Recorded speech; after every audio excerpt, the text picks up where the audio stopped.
Hello বন্ধুরা, কেমন আছো সবাই? আশা করছি সকলে ভালো আছো। প্রিয় বন্ধুরা, আজকে তোমাদের জন্য নিয়ে এলাম আরও একটি নতুন গল্প। আশা করছি তোমাদের দাঁড়িয়ে যাবে, তাই ভিডিওটা শুরু থেকে শেষ পর্যন্ত দেখো। আমি অভি। এইবার ইন্টার পরীক্ষা দিয়েছি। পরীক্ষার পর বিরাট ছুটি চলছে, তাই অবসর কাটানোর জন্য আমার এক চাচার কিন্ডারগার্টেন স্কুলে খণ্ডকালীন শিক্ষকের চাকরি নিয়েছি। স্কুল আমাদের গ্রাম থেকে প্রায় 3 কিলোমিটার দূরে। আমার বাইক আছে, তা দিয়ে স্কুলে যাতায়াত করি। সাধারণত ইচ্ছার বসেই স্কুলে চাকরি করা। নার্সারি থেকে পঞ্চম শ্রেণীর শিক্ষার্থী রয়েছে স্কুলে। আমি ইংরেজি শিক্ষক হিসেবে যোগ দেই। 1 মাস ক্লাস নিতেই পুরো স্কুলে আমার সুনাম ছড়িয়ে পড়ে। বাচ্চাদের অভিভাবকরা তাদের সন্তানদের প্রাইভেট পড়ানোর জন্য অনুরোধ করতে থাকে। আমি প্রথমে প্রাইভেট পড়াবো না বলি, কিন্তু অভিভাবকদের অত্যাধিক অনুরোধের জন্য শেষে রাজি হই। যেহেতু এখন হাতে অন্য কাজ নেই, তাই একটা ব্যাচ পড়ানো শুরু করি। 3-4 জন বাচ্চাকে পড়াই স্কুল ছুটির পর। এদের মধ্যে একটা ছেলে নাম সোহান, খুবই দুষ্টু। সে অন্য বাচ্চাদের সাথে মারামারি করার কারণে ওর আম্মু একদিন আমার সাথে দেখা করে ওকে বাসায় গিয়ে একা পড়াতে বলে। কিন্তু আমি বলি যে আমার সময় নেই। স্কুল ছুটির পর এক ব্যাচের বেশি পড়ানো সম্ভব নয়। তখন সোহানের আম্মু বলে তাহলে সন্ধ্যায় ওদের বাসায় গিয়ে একা পড়াতে। কেননা সোহান খুবই দুষ্টু ও পড়াশোনায় খুব কাঁচা। তাই ওকে একা পড়ার জন্য ওর আম্মু খুব অনুনয় বিনয় করতে থাকে। শেষে আমি রাজি হলাম। ওদের বাসায় স্কুল থেকে সামান্য দূরে। তবুও মহিলার কথায় ওনার বাচ্চার জন্য রাজি হই। আসলে মহিলা নয়, বরং যুবতী মেয়ে বলাই বাহুল্য। কেননা সোহানের আম্মুর বয়স 27-28 বছরের বেশি হবে না। ওনার নাম তানিয়া। তানিয়ার একমাত্র ছেলে সোহান ক্লাস 3-তে পড়ে।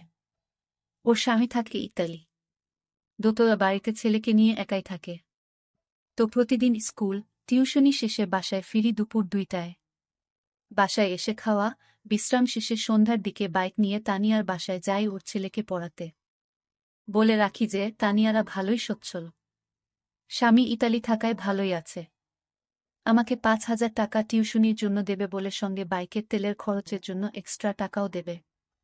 এত অফার পেয়ে রাজিও হয়ে যাই, তো নিয়মিত ওদের বাসায় গিয়ে ওর ছেলেকে পড়াতে লাগলাম। পড়ার মাঝে প্রতিদিনই স্ন্যাক্স, বিভিন্ন খাবার, ফল ইত্যাদি দেয় খাওয়ার জন্য। মাঝে মাঝে রাতের খাবারও খেয়ে আসি ওদের বাসা থেকে। আমি লক্ষ্য করি আমার প্রতি তানিয়ার একটা দুর্বলতা রয়েছে, কিন্তু সেটা ওকে বুঝতে দিলাম না। সে প্রায়ই আমাকে বিভিন্ন ইশারা ইঙ্গিতে আমার দৃষ্টি আকর্ষণের চেষ্টা করে। আমি দেখতে সুদর্শন, ফর্সা ও লম্বা, বয়স 20 বছর। যেহেতু তানিয়ার স্বামী বিদেশ, তাই সে একা, এবং আমি স্মার্ট একটা ছেলে, তাই আমার প্রতি ওর আকর্ষিত হওয়াটা স্বাভাবিক। আমার বয়স 20 হলেও আমাকে দেখতে প্রায় 24-25 বছরের যুবক মনে হয়।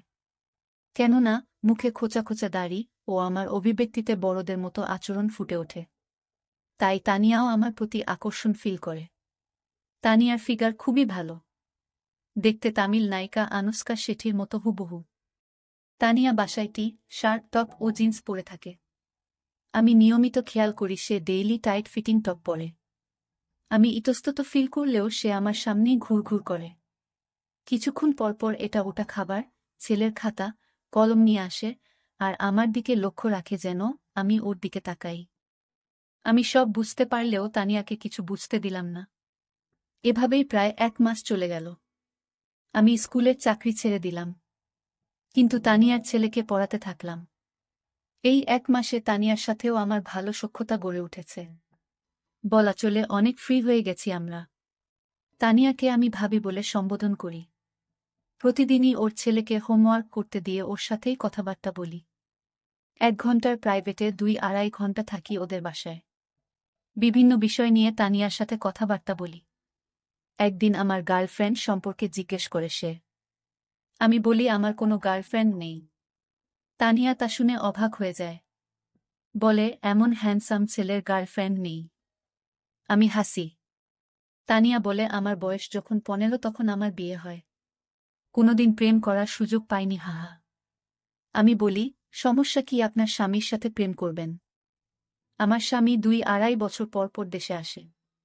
প্রেম করার সুযোগ নাই? হাহা।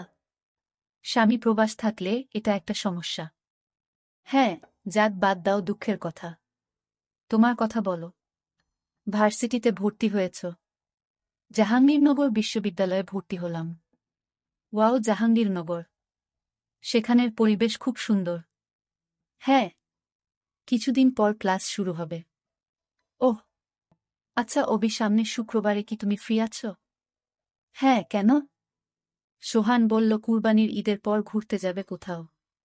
গতকাল তো ঈদ গেল, এখন স্কুলও ছুটি, তাই সে বায়না ধরেছে নন্দন পার্ক যাবে। আমি তো চিনি না, তাই তোমাকে সঙ্গে নিয়ে যেতে চাই যদি তুমি ফ্রি থাকো। আর কি, নন্দন পার্ক তো আমাদের ভার্সিটি থেকে সামান্য দূরে। তাছাড়া আমি ফ্রি আছি। পরশু শুক্রবার কখন যাবেন বলেন? এই সকাল 10টার দিকে। দেখি, আমি একটা হাইলাক্স গাড়ি ভাড়া করব। তুমি সকালে চলে এসো, আমি ও সোহান রেডি থাকব। ওকে। শুক্রবার সকালে তানিয়াদের বাসায় যাই। গিয়ে দেখি সোহান বাড়ির সামনে গাড়িতে উঠে তার আম্মুকে ডাকছে আসার জন্য। আমি সোহানকে বলি, পিচ্ছি তোমার আম্মু কই? সে বলে রেডি হইতাছে। আমি বলি, তুমি গাড়িতে গান শোনো, আমি তোমার আম্মুকে নিয়ে আসি। আমি বাসায় ঢুকে দোতলায় তানিয়ার রুমে ঢুকে পড়ে একটা এম্বারাসিং মুহূর্তের মধ্যে পড়ে যাই। রুমে ঢুকেই দেখি তানিয়া শর্ট জিন্স পরে আয়নার সামনে দাঁড়িয়ে। এমন সময় আমি ঢুকে পড়ি আর সে আয়নায় আমায় দেখে ফেলে। ওভি, আই এম সরি ভাবি, আমি দরজায় নক করতে ভুলে গেছিলাম। কিছু মনে করবেন না। আমি বাইরে দাঁড়ালাম। আমি দ্রুত বাইরে চলে গেলাম। ভেতর থেকে তানিয়া ডাকল আমায়, অভিক ভেতরে এসো, একটু প্রয়োজন।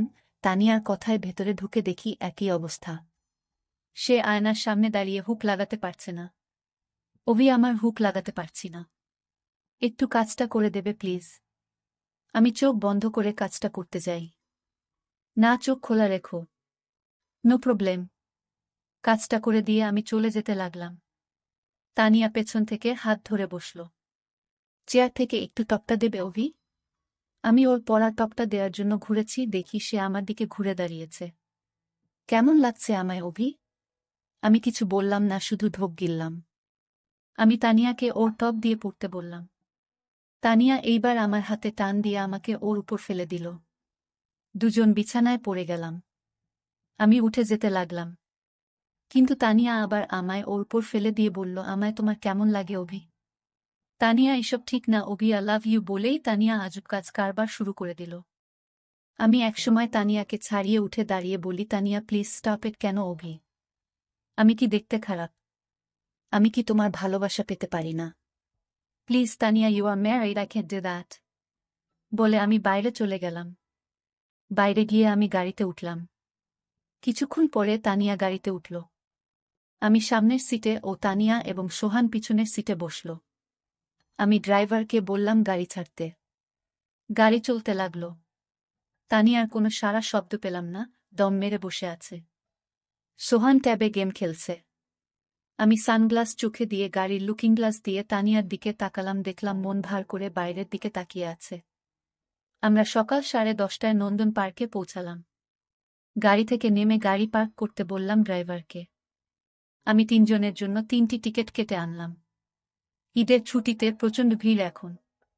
আমি সোহানের হাত ধরে লাইনে দাঁড়ালাম। তানিয়া আমার পিছনে। এতক্ষণ আমাদের মধ্যে কোনো কথাবার্তা হয়নি। অবশেষে নন্দন পার্কের ভেতরে ঢুকলাম আমরা। ভেতরে ঢুকে বিভিন্ন রাইড নিতে লাগলাম। ভিড়ের মধ্যে লাইনে দাঁড়িয়ে রাইড নেওয়া খুবই কষ্টসাধ্য। তবুও প্রায় 10-12টা রাইড নিলাম আমরা। সোহান দেখলাম খুব খুশি। তানিয়া মন ভার করে শুধু আমাদের সঙ্গ দিচ্ছে। দুপুরে একটা ক্যান্টিন থেকে সামান্য খাওয়া দাওয়া করলাম আমরা। ঘুরতে ঘুরতে বিকেল হয়ে এলো। এমন সময় সোহান বায়না ধরল ওয়াটার স্লাইডিং করবে ও পুলে গোসল করবে। তো কি আর করা, নেমে পড়লাম ওয়াটার কিংডমে। এক্সট্রা কোনো কাপড় না নেয়ায় প্যান্ট পরেই নেমে পড়লাম আমি ও সোহান পুলে। সোহান ওর আম্মুকে পুলে নামানোর জন্য পা ধরে টান মারায় তানিয়া আমার উপর এসে পড়ে। আমিও ওকে ক্যাচ করে ফেলি ও সর্দি বলি, কিন্তু সে কিছুই বলে না। আমি সোহানকে নিয়ে পুলে খেলা করতে থাকি। আমি সোহানকে নিয়ে স্লাইডিংয়ের জন্য টিউব নিয়ে উপরে যাই, এমন সময় দেখি নিচে কয়েকজন বখাটে ছেলে তানিয়াকে ঘিরে আছে, নিয়ে আজেবাজে কথা বলছে, যেমন একা নাকি, আমরা আছি, কি মালরে ইত্যাদি। এসব দেখে সোহানকে বলি, তুমি এখানে দাঁড়াও, আমি আসছি। আমি সোজা তানিয়ার কাছে চলে যাই এবং গিয়ে ওকে আড়াল করে দাঁড়িয়ে এক বখাটের মুখে মারি ঘুষি। এই দেখে বাকি ৪-৫ জন আমাকে ঘিরে ধরে এবং আমাকে এলোপাথারি মারতে থাকে। তা দেখে তানিয়া চিৎকার করলে সিকিউরিটি গার্ডরা এসে আমাকে উদ্ধার করে। সিকিউরিটি গার্ড বলে যে কি হয়েছে। আমি বলি যে এই বখাটেরা আমার ওয়াইফকে হ্যারাসমেন্ট করছিল, তাই ওদের বাধা দেয় আমার উপর আক্রমণ করে। তানিয়াকে আমার ওয়াইফ বলায় সে চমকে ওঠে। অতঃপর সিকিউরিটি গার্ডরা বখাটেদের নিয়ে যায় আর আমিও সোহান ও তানিয়াকে নিয়ে বের হয়ে আসি। খুব ব্যথা লাগছে, ক্লিনিকে চলো যাই। আমি বললাম, আরে না, কিছু হয়নি আমার।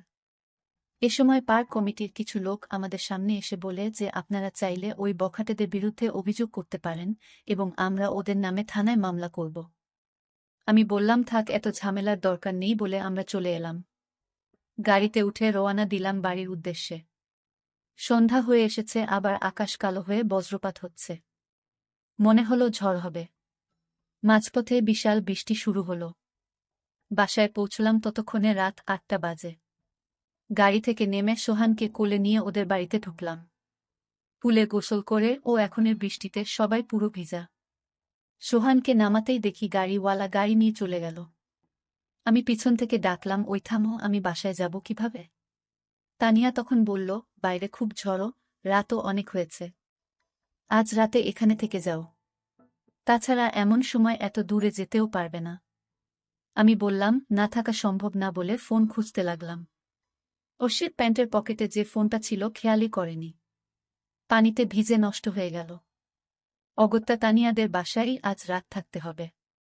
তানিয়া আমাকে দোতলা একটা রুম দেখিয়ে বলল, এই রুমে থাকো তুমি, আগে বাথরুমে গিয়ে গোসল করে আসো। কাপড় তো পুরা ভিজা, পরব কি? তুমি বাথরুমে যাও, আমি ব্যবস্থা করছি। আমি গোসল সেরে বাইরে এসে দেখি একটা তোয়ালে আর তানিয়ার টি শার্ট রাখা বিছানায়। কি আর করার, টি শার্ট পরে তোয়ালে লুঙ্গির মতো পরলাম। খিদে পেয়েছে খুব।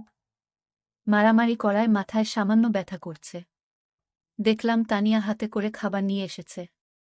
বলল, বাসায় রান্নাকরা কিছু ছিল না, তাই এই ডিম পোজি করলাম, কিছু মনে করো না। আমি বললাম, কোনো সমস্যা না। আপনি খেয়েছেন? তানিয়া খেয়েছি বলে বাইরে গেল। আমি খাওয়া শেষ করলাম।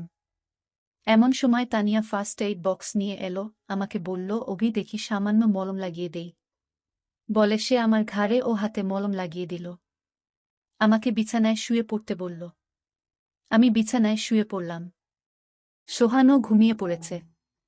তানিয়া বলল, কিছু মনে না করলে তোমার মাথাত ম্যাসাজ করে দেই। আমি ঘাড় নাড়লাম। তানিয়া আমার ঘাড় ম্যাসাজ করতে লাগল। অভি সকালের ঘটনার জন্য আই এম সরি। আমি চুপ রইলাম। মনে কিছু নিও না অভি। আমি একাকী থাকতে থাকতে অসহ্যকর যন্ত্রণায় ভুগতেছিলাম, তাই তোমাকে দেখে নিজেকে কন্ট্রোল করতে পারিনি। সর্দি, ইটস ওকে। আমিও তোমাকে সবার সামনে আমার ওয়াইফ বলে ফেলেছি। I am sorry also. তুমি তো আমাকে বাঁচানোর জন্যই সব করেছ। I am really thankful to you. তানিয়ার কথা শেষ হওয়ার আগেই বিদ্যুৎ চলে গেল। পুরো ঘর অন্ধকার হয়ে গেল। আমি বিছানায় শুয়ে, তানিয়া আমার মাথার পাশে বসা। বাইরে প্রচণ্ড বৃষ্টি হচ্ছে। এমন সময় প্রকাণ্ড এক বজ্রপাত হল। তানিয়া সঙ্গে সঙ্গে আমাকে জাগতে ধরল। বজ্রপাত থামলে তানিয়া আমাকে ছেড়ে দিল। বলল, আমি মোমবাতি নিয়ে আসি। তানিয়া মোমবাতি আনতে গেল আর আমি তানিয়ার কথা চিন্তা করতে লাগলাম। যুবতী একটা মেয়ে, ২৪-২৫ বছর বয়স। বিয়ের পর থেকেই স্বামী বিদেশ, ২ বছর পর পর দেখা হয়। স্বাভাবিকভাবেই ভয়াবহ অসুখী জীবন পার করছে। তারও বাসনা আছে। আমি কি তাকে একটু সুখ দিতে পারি না? সে বিবাহিতা, তবুও তার ভালোবাসার অধিকার আছে। আমার প্রতি তার একটা দুর্বলতা আছে। সে তো আমায় বলেছে যে সে আমায় ভালোবাসে। আমি কি তাকে একটু ভালোবাসা দিতে পারব না? ভাবতে ভাবতে তানিয়া মোমবাতি নিয়ে টেবিলে রাখল। আমি বিছানা ছেড়ে দাঁড়ালাম। তানিয়া, তোমাকে একটা কথা বলতে চাই। কি বলো? I love you too. আমার একটা শুনে তানিয়া হতবিহ্বল হয়ে গেল। সত্যি? আমি তানিয়ার সামনে এগিয়ে এলাম। আমার ২ হাত দিয়ে ওর মুখে ধরে বললাম, হ্যাঁ। সত্যি আমি তোমাকে ভালোবেসে ফেলেছি। I really started loving you. এটা শুনেই তানিয়া বলল, ওভাই আই নিড ইউ নাও।